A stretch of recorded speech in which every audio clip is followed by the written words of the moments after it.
자, 대통령이 오늘 국회를 방문했습니다. 그래서 총리를 국회가 정해달라. 추천하면 나는 임명하겠다고 말했습니다. 사실상 총리 인사권을 포기한다는 뜻이겠죠. 하나 더 보겠습니다. 자, 해명이 더 급급했을까? 박근혜 대통령이 어제 종교계 인사를 만났습니다만 자신의 앞날과에 대한 것보다는 무언가 최순실에 홀려서 일을 그르쳤다는 것에 대해서 열심히 해명했다는 소식이 하나 들어와 있습니다. 먼저 오늘 대통령 국회를 찾았습니다. 그 장면 보면서 얘기 시작하겠습니다. 국회에서 여야 합의로 총리의 좋은 분을 추천해 주신다면 그분을 총리로 임명해서 실질적으로 내각을 생활을 나갈 수 있도록 하겠습니다. 서민 생활 안정이 될 수 있도록 여야가 힘을 모으고 국회가 적극 나서 주시기를 부탁드립니다. 민심을 잘 받들어야 된다고 생각합니다. 촛불 민심을 잘 수용해서. 자, 부장장 오늘 오전 10시 반이었죠? 그렇습니다. 네. 이 박근혜 대통령이 전격적으로 국회를 방문한 시간은 오늘 오전 10시 27분이었고요. 지금 국회 도착해서 이 국회의사당 본관으로 지금 올라가는 모습입니다. 우윤근 국회 사무총장이 영접을 했고요. 허원재 정무수석이 지금 배석을 하고 있습니다. 10시 반에 정세균 국회의장과 면담을 해서 이 접견실에서 약 13분간 이 대화를 나눴는데요. 방금 앞에서 싱크로 보신 것처럼 여야 합의로 이 총리의 좋은 분을 추천해달라고 요청을 했습니다. 자, 지금 이제 시위가 있고 하야하라, 물러나라 그런 야당 의원들과 보좌관들의 소리가 들리는 거죠? 그렇습니다. 이 일부 야당 의원들은 이 박근혜 대통령에게 하야하라는 피켓 시위를 하기도 했습니다. 그러니까 오늘 그 박 대통령의 국회 방문은 전격적으로 이뤄진 거기 때문에 이 야당 입장에서는 이게 기습 상륙 작전이다 이렇게 얘기를 하면서 이렇게 반발을 하기도 했습니다. 박성원 부국장, 근데 13분 만났거든요. 네. 대통령이 뭔가 좀 더 선물 꾸러미를 들고 갔어야 되는 겁니까? 이제 대통령으로서는 그 야당이 그 대표 여야 영수회담을 거부하고 있죠. 왜냐하면 대통령의 완전한 그 내정에서 손을 떼고 네. 국회가 지명하는 총리를 받아들이고 거기에 전권을 이양하라. 이러한 요구를 받아들이지 않는 이유로 지금 영수회담이 성립되고 않고 있으니까 네. 그런 부분을 만나서 얘기해보자라고 하면서 대신 국회의장을 통해서 국회에 대한 대통령의 의사를 전한 겁니다. 네. 그 전한 내용 중에는 국회가 추천하는 총리를 받아들이겠다는 것까지는 대통령이 오늘 카드를 내놨어요. 근데 이제 야당이 결정적으로 이것을 현재 수용할 수 없다라고 현재 성과가 없다라고 하는 이유가 네. 그 총리가 어떤 권한을 행사하는가에 대해서는 대통령이 헌법상에 있는 문구 그대로의 내각을 실질적으로 통할할 수 있게 하겠다. 네. 근데 이 통할이라는 것은 해석하기에 따라서는 대통령의 명을 받아 통할하는 걸로 돼 있기 때문에 네. 어떤 권한을 정권적으로 행사할 수 없다. 특히나 조각권, 어떤 네. 그 장관들의 임명 제청권을 실질적으로 행사할 수 있다는 보장이 없다. 라는 야당의 현재 이게 부족하다는 것 때문에 네. 오늘 성과가 없었는데 대통령이 기왕 가서 야당이 어떤 신뢰를 잃은 어떤 정부에 대해서 어떤 많은 그 양보를 요구하고 있다면 기왕에 차제에 가서 완전하게 실질적으로 총리가 내정에 대해서 전권을 행사할 수 있게 어떤 조각권서부터 그 국회 국정 운영까지를 맡기겠다라고 했어야 한다. 네. 이런 아쉬움을 좀 남기고 있는 회동이었습니다. 일단 저는 이제 사실상 대통령께서 이제 백기투항을 하신 건데 아마 네. 청와대에서 이런 고민을 했을 거예요. 그러니까 영수회담이 좌절되면서 어차피 김병준 카드를 접어야 되는 상황이라고 한다면 어떻게 네. 할까 이런 고민을 하지 않았겠습니까? 네. 그래서 결국은 두 가지 방법밖에 없어요. 청와대에 앉아가지고 그 지명 철회를 하겠다. 그리고 오늘 대통령이 국회의장한테 얘기했던 그 방향으로 이제 얘기를 하는 방법이 하나 있을 거고 또 하나는 네. 국회로 가서 문전박대당한 모습을 보여주면서 지지층을 결집하고 오케이 나는 다 남겨놨고 공을 넘겼다 이런 모양새를 좀 만들려고 아마 간 것 같은데 네. 저는 야당이 최종 결론을 내린 걸 조금 더 지켜봐야 될 거다 이런 생각은 듭니다. 왜냐하면 사실상 책임 총리 내지는 거국내각이라고 하지만 권한을 어느 정도로 넘길 것인지 하는 문제는 그렇다면 이제는 야당이 자기들 입장을 내놔야지 대통령한테 어느 정도 권력을 내놓을 수 있다라고 이렇게 명기해가지고 말하는 건 저는 옳지 않다 이런 생각이 듭니다. 아니요, 그러니까 총리를 국회가 추천하면 내가 임명하겠다 그랬습니다. 그러면 이제 야당에서 얘기하는 건 총리가 장관 자르는 거 마음대로 하고 자른 대신에 그러면 이 장관 자르고 내가 이 사람 쓰겠다면 대통령은 반드시 따르겠다고 약속해달라는 걸 요구하는 거거든요. 그 정도는 요구할 수 있나요? 저는 지금 그 오늘의 대통령의 그 제안 내지는 이제 내려놓는 것은 사실상 네. 결재권 정도는 행사하겠다라는 것의 의미로 일단 듣고 싶고. 서류가 올라오면 도장은 찍어준다. 그렇죠. 예, 결재권 정도를. 근데 결국은 그 네. 총리도 야당만이 아니라 여야 합의에 의해서 네. 그 추대된 총리이기 때문에 앞으로 벌어지는 모든 의사결정도 여야와 협의하는 과정을 반드시 거쳐야 되고 네. 그런 협치의 모드를 어떻게 보면 굉장히 실험적으로 해보는 과정일 거라고 봅니다. 이제 그렇게 보면 그 상당히 이제 복잡한 과정들이 필요한데 아마 문서로서 네. 어느 정도의 권한을 넘기고 어느 정도는 대통령이 행사하고 그렇게 정리를 해야 될 겁니다. 네. 그럼 거꾸로 지금 야당이 그것을 받아서 제안을 해야 되는 상황이 온 거죠. 그런데 여기서 하나 봐야 될 것은 이 야당의 입장이 상당히 복잡하게 됐다. 야당이 복잡해질 그렇죠. 거다. 공이 일단 넘어온 거 아니겠습니까? 네. 그러면 야당 내부에서 그럼 총리로 누구 할 것인가? 이런 문제들이 좀 복잡한 거예요. 네. 그야말로 손학규라든가 김종인이라든가 이런 분들의 경우는 경우에 따라서 기회만 오면 본인이 대권으로 나갈 수도 있는 상황이고요.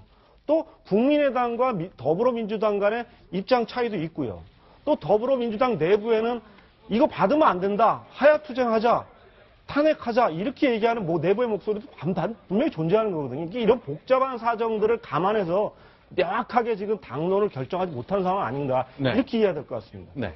네, 박근혜 대통령이 김병준 총리를 처음 지명했을 때 두 가지 해석이 나오지 않았습니까? 네. 김병준 총리를 통해서 사태를 수습하려고 한다는 안도 하나 있었지만 또 다른 그 해석이 이 사석 아니냐, 네. 이제 버리는 카드로 쓸 수 있다라는 얘기가 나왔는데 사실상 박 대통령이 국회를 방문해서 이 여야 합의로 총리 후보자를 추천을 해주면 지명하겠다라고 얘기했기 때문에 사실상 김병준 총리의 카드는 이제 사실상 이제 좀 없어졌다 이렇게 볼 수 있을 것 같습니다.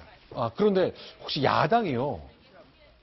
더불어민주당도 친문이 있고 비문이 있고 국민의당도 있고 새누리당도 같이 협의를 해야 되기 때문에 친박, 비박 5 그룹이 있다고 크게 볼 수 있잖아요. 이분들 사이에 얘기가 조율이 안 되면 추천 못 하는 겁니까? 그렇죠. 그러니까 지금 상황은 네. 저는 이제 대통령이 야당한테 총리 추천권을 넘긴 것이 아니라 네. 국회에게 총리 추천권을 넘긴 거예요. 네. 그럼 국회가 협의를 해야 돼요. 그럼 국회 내 교섭단체 간의 합의를 이루어야 되고 교섭단체 간의 합의를 이루려면 교섭단체 내부의 당론 결정의 과정들이 필요합니다. 네, 네. 내부의 계파 간의 이해도 다르고 당 간의 이해도 다른 상황에서 네. 그걸 조율해내지 못하면 안 되는 거죠. 그리고 오히려 이런 상황을 국정을 협의를 통해서 끌고 가고 그걸 통해서 네. 국정이 원활한 그러니까 행정부와 입법부 간에 서로 견제도 하지만 네. 협력도 하면서 풀어갈 수 있다는 걸 이번 진통과 이런 과정을 통해서 오히려 학습하는 것이 매우 중요한 시점에 와 있다. 저는 그렇게 생각이 되고 또 한편에서 봐야 될 것은 국면 전환이라는 측면들을 봐야 될 거다. 네. 이 상황 자체가 판이 완전히 바뀐 겁니다. 네. 대통령 하야 내지는 그 대중 시위를 통한 대통령의 어떤 권한 행사 문제 여부를 계속 문제 제기했던 시점으로부터 상황이 이제는 총리를 통한 그 질서 있는 수습을 어떤 과정을 통해서 밟을 것인가 이렇게 상황이 이동됐다 이렇게 봐야 될 겁니다. 네. 근데 지금 이제 총리를 그럼 누구로 할 거냐를 건너가기 전에 네. 야당은 지금 이렇게 대통령이 오늘 던져놓은 카드 자체가 누가 될 거냐를 놓고 국회 어차피 합의 제대로 하기 어려울 거다. 정파 이해관계 때문에. 네. 그런 어떤 꼼수다라고 하면서 아까 권한관계를 명확히 해달라. 그래서 네. 청와대 의중을 다시 확인한 다음에 내일 오전에 아마 야 3당 대표 회동에서 이 부분이 청와대가 분명하게 내가 그 재청권, 그 임명 재청권과 그리고 실질적인 운영권을 넘긴다라는 의사가 확인되면 그 다음에 일단 선임 절차에 이제 들어간다는 건데 그 경우 지금 거론되는 인사로는 이제 김종인 전 민주당 대표 또 손학규 전 민주당 대표 이분들은 대체로 지금 그 국민의당에서는 특히 선호를 하고 네. 또 그 더민주당 일각에서도 김종인 전 대표에 대해서는 비문들은 어느 정도 그 어떤 수긍을 하는 네. 이런 상황이기 때문에 뭐 이런 분들이 가능성이 있습니다만 두 분 다 상당히 내각제를 통해서 판을 흔들려고 하는 아주 강한 정치적 지향을 갖고 있기 때문에 특히 더민주당의 친문 쪽에서는 상당히 거부감을 크게 갖고 있어서 합의가 이루어지기 어렵고 지금 여당에서는 김황식 전 총리를 또 호남 출신이고 네. 상당히 뭐 선호하고 있습니다만 야당에서는 역시 여당이 주도권을 잡아서 여당이 발제를 한 이런 네. 총리는 받아들이기 어렵다. 야당이 다수고 야당이 주도권을 행사해야 된다. 이렇기 때문에 인물에 구체적이 들어가면은 합의가 쉽지 않은 것이 현실입니다.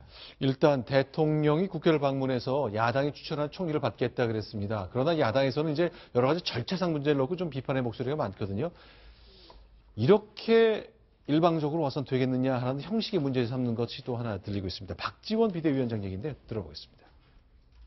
청와대에서 오늘 아침 국회의장실로 전화해서 국회로 오신다는 통보를 받았다고 저에게 연락이 왔습니다.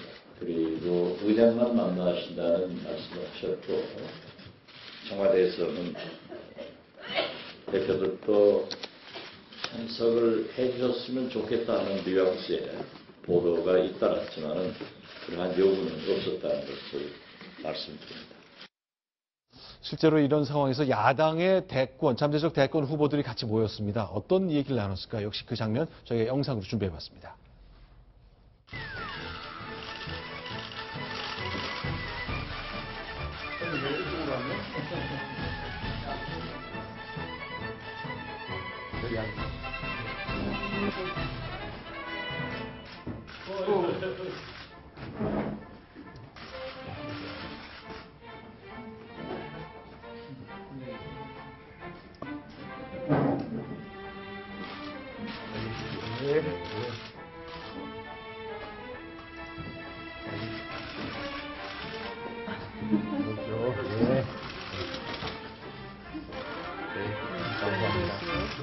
발언에 조금 더 드리겠습니다.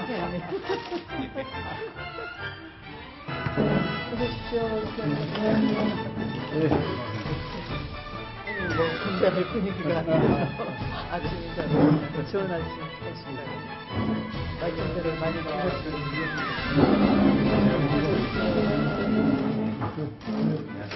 오늘 이 회의는 전적으로 비공개로 진행이 되겠습니다. 그쪽에 말씀 주시면 또 의견을 모아서 또 당에 가서 뭐 야당은 지금 이 상황 굉장히 나쁘지 않은 손해 볼 수 없는 일들이 계속 벌어지고 있습니다. 자, 이제 어떤 얘기를 나눴을지 철저하게 비공개로 하겠다 그랬는데요.